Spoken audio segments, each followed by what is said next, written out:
सियावर रामचंद्र की, सियावर रामचंद्र की, सियावर रामचंद्र की।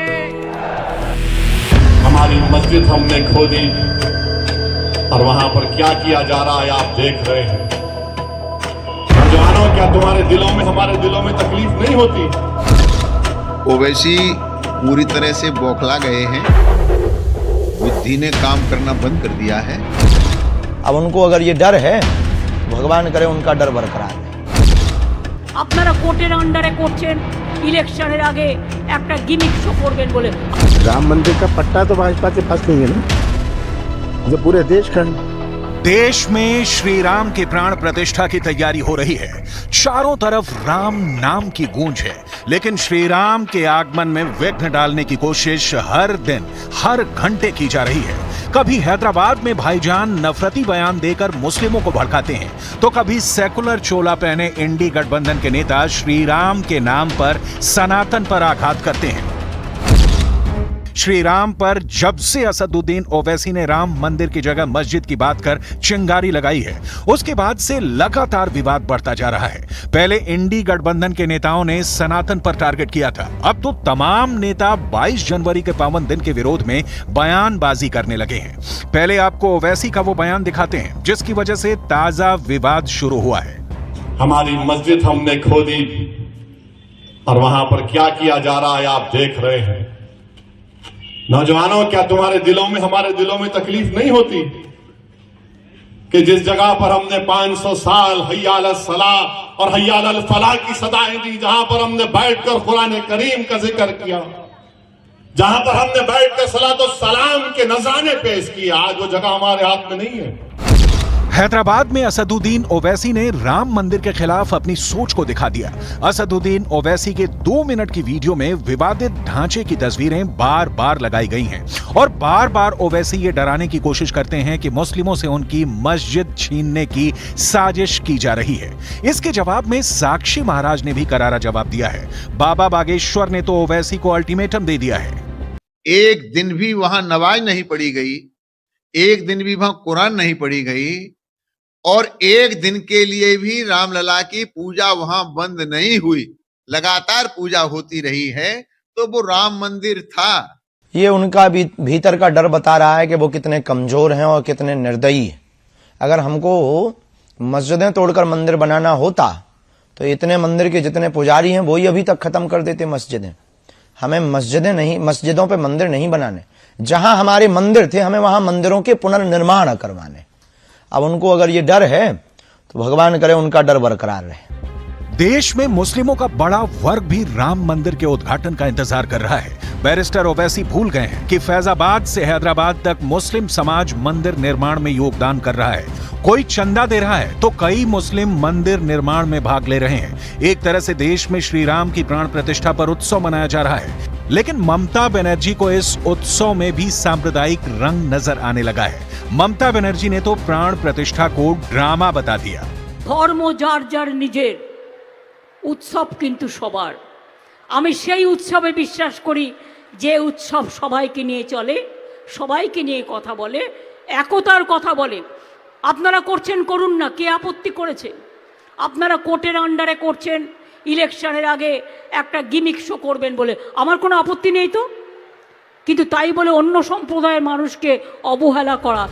विरोध की सियासत ऐसी है कि खुद को हनुमान भक्त कहने वाले कमलनाथ भी श्री राम विरोधी ब्रिगेड में शामिल हो गए हैं। चुनाव से पहले श्री राम के नाम पर वोट मांगने वाले कमलनाथ जैसे ही चुनाव हारे, उन्होंने भी राम भक्त का लबादा उतार फेंका है। राम मंदिर सबका है, तो सवाल खड़े करने का और कोई इसमें कहे कि श्रेय लेना चाहे, राम मंदिर सुप्रीम कोर्ट की जजमेंट के बाद इसकी शुरुआत हुई। भाजपा की सरकार थी तो उनकी जिम्मेदारी थी बनाना। राम मंदिर का पट्टा तो भाजपा के पास नहीं है ना। को गाली देना है, गाली दें। हिंदू धर्म को गाली देना बड़ा आसान है, लेकिन कोई व्यक्ति मुस्लिम धर्म को गाली नहीं दे सकता, क्योंकि हिंदू लिबरल होता है, सहिष्णु होता है।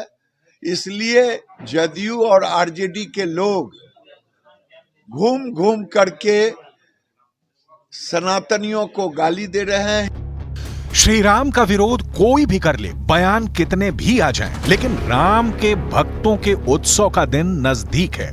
पूरे देश को राम मंदिर से जोड़ने के लिए अक्षत कलश महाअभियान चल रहा है।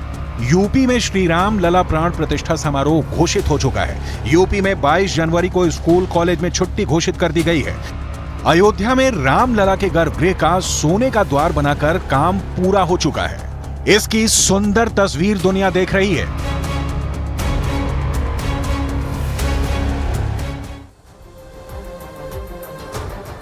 हालांकि बिहार में इसे लेकर अलग ही बयानबाजी चल रही है। बिहार के शिक्षा मंत्री चंद्रशेखर कह रहे हैं कि वो श्री राम भक्त हैं, लेकिन उन्हें राम के भक्त हैं जो सबरी के बेर खाते हैं, अहिल्या का उद्धार करते हैं। चंद्रशेखर यादव जो बिहार के शिक्षा मंत्री हैं, उनकी ओर से ये कहा गया। दूसरी तरफ बिहार के समाज कल्याण मंत्री मदन सहनी वो कहते हैं कि बीजेपी वाले राम को अपना मानते हैं, जबकि उनका भगवान राम से कोई संबंध नहीं है। मदन सहनी आगे कहते हैं कि भगवान राम का केवट से संबंध था, जिसके हम वंशज हैं, वो यहाँ ये बात कहते हैं। तो ये बिहार के नेताओं की बातें हैं।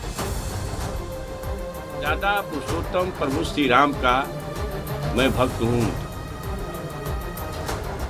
मगर उससे प्रभु श्री राम का भक्त हूँ जो सबरी के जूठे बैर खाते हैं, अहिल्या के तारनहार होते हैं। जब मर्यादा पुरुषोत्तम प्रभु श्री राम जी सबरी के जूठे बैर खाने के अनूठा और अहिल्या के तारनहार के अनूठा उदाहरण है, तो फिर मनु संहिता में शूद्रों को और स्त्रियों को शिक्षा और संपत्ति के अधिकार से क्यों अलग किया गया? राम मंदिर का उद्घाटन हो रहा है, ये तो सब देश के लोग जान रहे हैं, बिहार के लोग भी जान रहे हैं, हम लोग भी जान रहे हैं। हम सभी लोगों का आस्था अपने अपने धर्म में है और भगवान रामचंद्र जी सबके हैं और किसी पार्टी के नहीं है। रामचंद्र जी को जब नाव से पार करने का भी नौबत आया तो केवट ने ही पार करने का काम किया था। हम लोग उस वंशज के लोग हैं। रामचंद्र जी से हम लोग का भी नाता है। सीता माता हम लोग की हैं, बिहार की, मिथिलांचल की। तो कुल मिलाकर पूरा विपक्ष इस वक्त राम मंदिर और रामलला की प्राण प्रतिष्ठा को लेकर अनर्गल बयानबाजी करने में लगा है।